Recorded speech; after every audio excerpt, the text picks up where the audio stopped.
এই মান্তুর মা, শুনছো? হ্যাঁ বলো। আমাকে একটু তেল মালিশ করে দাও তো। এই দুষ্ট, কিসব বলছো? ওটা তো রাত্রে মেখে দিব। আরে মাজায় মেখে দিতে বলছি, মাজার ব্যথাটা একটু বেড়েছে তো। আচ্ছা তাই বলো। আমি তো অন্য কিছু মনে করছিলাম। হ্যাঁ, তুমি তো অন্য কিছু মনে করবোই, কারণ তুমি একটু বেশি বোঝো না। কি বললা তুমি? আমি একটু বেশি বলি? তোমার তেল তুমি দেখে নাও। বাবাকে তো সবাই তেল মেরে যায় রাস্তাঘাটে। তুই বড়দের মাঝখানে কি করছিস? আমি আমার জাঙ্গিয়াটা নিতে এসেছিলাম, এসেই দেখি তোমাদের ঝগড়া। আচ্ছা একটা কথা বলো তো, তোমাদের রোজ রোজ ঝগড়া করতে ভালো লাগে? সেটা তোর মাকে বল, তোর মাই পায়ে পা লাগিয়ে ঝগড়া করে।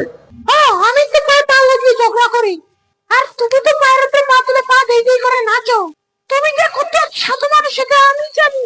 দেখ মান্তু, সাধারণ একটু তেল মালিশ করে দিতে বলেছি বলে কি ঝগড়া? আর যদি ওষুধ আনতে বলতাম তাহলে তো কুরুক্ষেত্র বাদিয়ে দিত। ঠিক কইছো বাবা। কিরে তুই কার পক্ষে? আমি দুজনেরই পক্ষে। দেখো শুধু শুধু ঝগড়া করে তো লাভ নেই, বাবাকে তেলটা মালিশ করে দাও। আজকাল তুই কোনে দিকে করে দিতেছি, নাহলে করে দিতাম না। যাক, অবশেষে তেল মালিশ করতে পারবো মনে হয়। উফ, বাঁচা গেল।